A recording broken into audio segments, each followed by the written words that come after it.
नमस्कार, मैं हूं अमित भारद्वाज और आप देख रहे हैं चुनाव आज तक।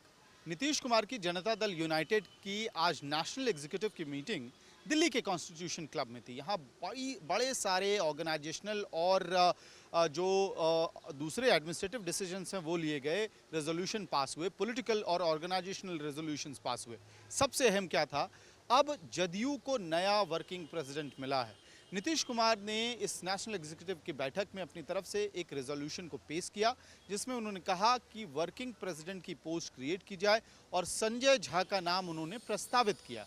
इसके बाद सर्वसम्मति से जदयू के नेशनल एग्जीक्यूटिव ने संजय झा के नाम पे मुहर लगाई और अब संजय झा को जदयू के राष्ट्रीय वर्किंग प्रेसिडेंट के तौर पर नियुक्त कर दिया गया है।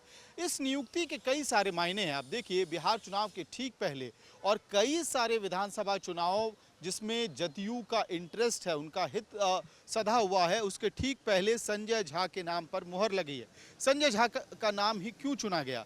अहम बात यह है कि संजय झा पहले बीजेपी में रह चुके हैं और पिछले 12 सालों से जदयू में अहम भूमिका निभा रहे हैं। उनको जब वो बीजेपी में थे तो ये कहा जाता था कि बीजेपी में नीतीश कुमार के करीबी के तौर पे संजय झा काम कर रहे हैं, और अब जब वो जदयू में हैं तो ठीक यही बात कही जाती है कि जदयू में रहते हुए बीजेपी से बेहतर संबंध बनाकर चलने वाले राजनेता हैं संजय झा, और यही बात सबसे अहम फैक्टर के तौर पे उनके लिए काम कर रही थी। अशोक चौधरी ने हमसे बात करते हुए इस बात को कहा कि आगामी समय में कई सारे राज्यों में चुनाव है जहां जदयू को तैयारी करनी है, और ऐसे में बीजेपी और एनडीए से जो तालमेल बनाकर चलना है, संजय झा से बेहतर नाम और कोई हो ही नहीं सकता था।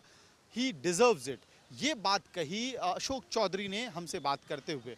अहम बात यह है कि अब चुनावी साल जो है सरगर्मी बढ़ेगी, क्योंकि विधानसभा चुनाव बिहार में होना है। ऐसे वक्त में नीतीश कुमार जो राज्य के मुख्यमंत्री हैं, जदयू के प्रमुख हैं, उनके लिए बहुत ज़्यादा संगठन को समय दे पाना मुश्किल होता जाएगा, और यही वजह है कि वर्किंग प्रेसिडेंट के तौर पर एक ऐसा चेहरा लाया गया है जो पार्टी के लोगों को तो जानता ही है, समझता ही है, बल्कि बीजेपी से भी तालमेल बनाकर रखना, राज्य और केंद्र में दोनों स्थितियों में जो है वो नाम काम करता हुआ दिखाई देगा। इसलिए संजय झा के नाम पर मुहर लगी।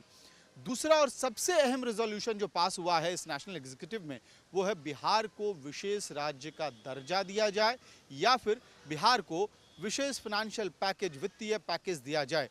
अहम बात यह है कि पिछली बार भी जब एनडीए में जदयू थी और उसके बाद एनडीए से बाहर निकली थी, तो मनमुटाव का कारण कहीं ना कहीं विशेष राज्य का दर्जा बना था या राजनीतिक तौर पे इसे मुद्दा बनाया गया था। अब जब नीतीश कुमार और जेडीयू एनडीए का हिस्सा वापस है, राज्य में सरकार है, केंद्र में सरकार में हिस्सेदारी है, ललन सिंह और एक एमओएस उनको मिला है, कैबिनेट मिनिस्टर और एमओएस का प्रोफाइल मिला है, तो ऐसे में फिर से एक बार विशेष राज्य की मांग को जदयू दोहराते हुए दिखाई दे रही है। पहले अलग अलग स्तर पर राज्य से लेकर केंद्र तक इस मांग को लेकर चर्चा हो रही थी, लेकिन आज नेशनल एग्जीक्यूटिव की मीटिंग में जेडीयू ने इस पर मुहर लगा दी है, इस प्रस्ताव को पास किया है, और अब उम्मीद ये लगाई जा रही है कि जदयू आने वाले दिनों में बीजेपी से नेगोशिएशन करती हुई दिखाई देगी।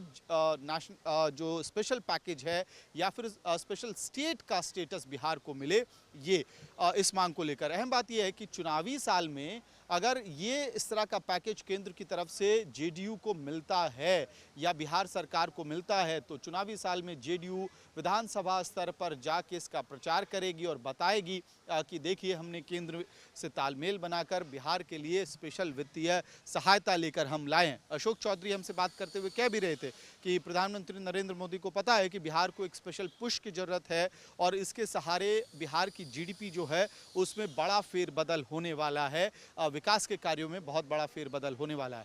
अहम बात यह है कि जो वर्तमान की एनडीए सरकार है, इसमें दो सबसे बड़े घटक दल, चाहे वो जदयू हो या फिर टीडीपी हो, दोनों का जो सपोर्ट सिस्टम है कहीं ना कहीं वो विशेष वित्तीय समर्थन या सहायता के तौर पर ही देखा जा रहा है। आंध्र प्रदेश को भी विशेष वित्तीय पैकेज की ज़रूरत है और बिहार को भी विशेष वित्तीय पैकेज की ज़रूरत है।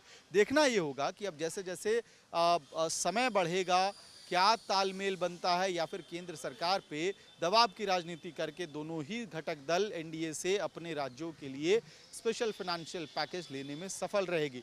कुल मिलाकर इस रेजोल्यूशन को पास करके जेडीयू ने इस बात को तो स्पष्ट कर दिया है कि वो उस मुद्दे को लेकर अभी भी मुखरता से बीजेपी से नेगोशिएट करती हुई दिखाई देगी। इसके साथ साथ जो संगठन का ढांचा है जदयू का, उसको और भी ज़्यादा मजबूत करने को लेकर एक रेजोल्यूशन पास हुआ है। बात ये कही जा रही है, जिस रेजोल्यूशन की कॉपी हमारे हाथ भी लगी है, उसमें ये बात पारित की गई है कि हर बूथ के लेवल पे जदयू अपने 5 से 10 कार्यकर्ताओं की टीम को तैयार करे, यानी कि ठीक बीजेपी के पन्ना प्रमुख वाले मॉडल पे जदयू काम करते हुए आपको दिखाई देगी। और खास तौर पे न केवल बिहार में बल्कि झारखंड में भी विशेष तौर पे चुनाव लड़ने की तैयारी को लेकर एक रेजोल्यूशन पास किया गया है और इसी मॉडल पे पूरी तैयारी होती हुई दिखाई देगी। सूत्रों के हवाले से हमें ये भी खबर मिली है कि सरयू राय जो बीजेपी के पूर्व नेता हैं, रेबेल करके पिछले विधानसभा चुनाव में जमशेदपुर से चुनाव लड़े थे और रघुवर दास को पटकनी दी थी, उस सरयू राय से जेडीयू बातचीत कर रही है। सरयू राय के करीबियों ने भी हमको बताया कि अगर नीतीश कुमार से सरयू राय की घनिष्ठ मित्रता है और अगर नीतीश कुमार उन्हें कहते हैं चुनाव लड़ने के लिए, तो ऐसी स्थिति में सरयू राय मना नहीं करेंगे। कुल मिलाकर झारखंड में भी चुनाव लड़ने को लेकर एक अहम तैयारी जदयू की दिखाई देगी और उसको लेकर रेजोल्यूशन पास हो गया है। और आखिरी में एक ऐसा मुद्दा जो फिलहाल एनडीए के लिए या फिर बीजेपी के लिए किरकिरी का मसला बना हुआ है। जो जदयू के कई सारे रेजोल्यूशन पास हुए, उसमें बेरोजगारी और इन्फ्लेशन को लेकर रेजोल्यूशन पास हुआ और ये कहा गया कि उन्हें उम्मीद है कि एनडीए अपने तीसरे कार्यकाल में इन्फ्लेशन और बेरोजगारी के मुद्दे को हल कर पाएगी। अहम बात यह है कि पेपर लीक जैसे मुद्दे पर भी रेजोल्यूशन पास हुआ है और उम्मीद ये जताई गई है कि संभवतः आने वाले समय में पेपर लीक जैसी घटनाओं को रोकने में राज्य से लेकर केंद्र सरकार के स्तर पर काम किया जाएगा। कुल मिलाकर इस कार्यकारिणी बैठक में 2 अहम फैसले जरूर दिखाई दे रहे हैं। एक, संजय झा को कार्यकारी अध्यक्ष यानी कि वर्किंग प्रेसिडेंट के तौर पर नियुक्त किया जाना ताकि एनडीए से बीजेपी से तालमेल बेहतर हो, और दूसरा, जदयू का रुख बिहार विशेष राज्य वाले मांग को लेकर साफ हो गया है कि वो फिलहाल केंद्र सरकार से इस मामले पर नेगोशिएशन करते रहेंगे। फिलहाल मुझे और मेरे वीडियो सहयोगी अंकित सिंह को दीजिए इजाजत। धन्यवाद।